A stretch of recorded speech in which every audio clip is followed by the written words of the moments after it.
Kandinsky Was My Roommate. Donc c'est l'exposition de Diego qu'on a là. Dans cette exposition, Diego, vous avez nommé Ramelzeu, Futura 2000, Toxic comme inspiration et référence, et vous laissez carte blanche à 2 artistes. Donc Medra et Babs, est-ce que vous pouvez nous présenter ces artistes, nous parler un petit peu de cette volonté et les références que vous avez nommées? Oui, tout à fait. En fait, l'idée c'était de partir de grands maîtres, en fait, que ce soit Kandinsky ou Ramelzi, parce qu'on peut les mettre sur un pied d'égalité. Dans leur domaine, ouais. Dans leur domaine, totalement, ouais. Et dans l'influence qu'ils ont eue par la suite, c'était de laisser place, en fait, à la nouvelle scène, on va dire française, notamment du nord de Paris, que représentent Babs et Medra, car ils ont eu à peu près le même parcours que Ramelzi ou qu'un Futura, avec, pour l'instant, c'est un parcours en devenir. Ils ont commencé par le lettrage pour arriver vers l'abstraction. Ils ont poussé leur technique pour faire disparaître la lettre et apparaître en fait simplement l'idée que la couleur et les formes pouvaient créer en fait des ressentiments, des sensations. Oui, on sent clairement de toute façon l'influence de la théorie de Ramsey dans leurs œuvres, parce que quand on regarde un peu, c'est vrai qu'il y a une typographie, il y a un jeu avec la lettrine qui est présent, et avec les couleurs, c'est une émulsion de couleurs, c'est une explosion, quoi. C'est une totale explosion. La seule chose qu'ils n'auront pas, et c'est peut-être une bonne chose comme une mauvaise chose, ça je sais pas. Peut-être. Ça, voilà, c'est leur différence, c'est qu'ils vont être moins des théologiens de l'art comme Ramelzi a pu l'être, mais ça a été le seul graffeur en fait dans l'histoire du graphe qui a théorisé. Donc, mais à côté de ça, ils sont en perpétuelle évolution, et ce qui est bien dans cette expo, c'est qu'on va montrer des travaux, ne serait-ce que des 5 dernières années, et on va voir aussi l'évolution.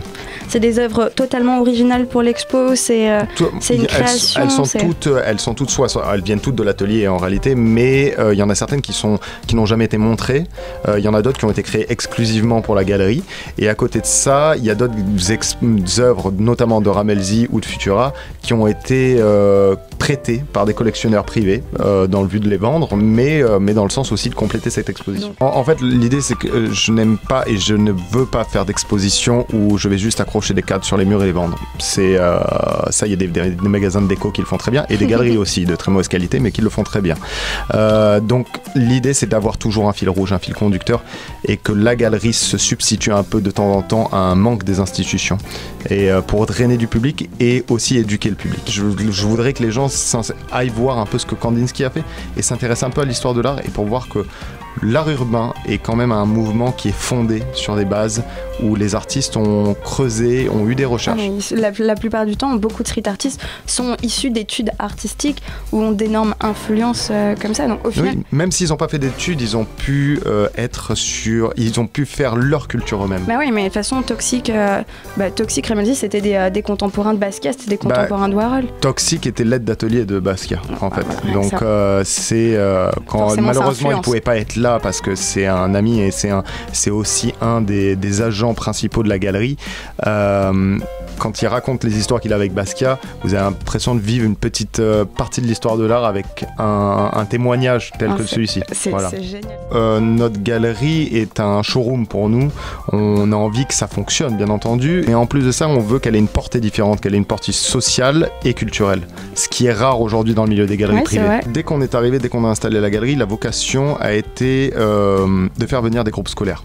Parce que comme je vous l'ai dit, j'en ai manqué dans mon enfance. Quand j'ai découvert la galerie à 18 ans, quand j'ai quitté le lycée, parce que j'étais de Toulon, et j'en ai marre que la province soit considérée comme un sous-monde pour la plupart, pour la culture. Tout se passe à Paris alors que pas forcément. Pas forcément, et c'est surtout que les artistes sont très heureux d'exposer à Paris, mais aussi d'exposer en province, parce qu'ils ont un public qui les accueille, et souvent mieux. On sait très bien qu'on a quand même mieux ici qu'à Paris, quand même, il faut être honnête.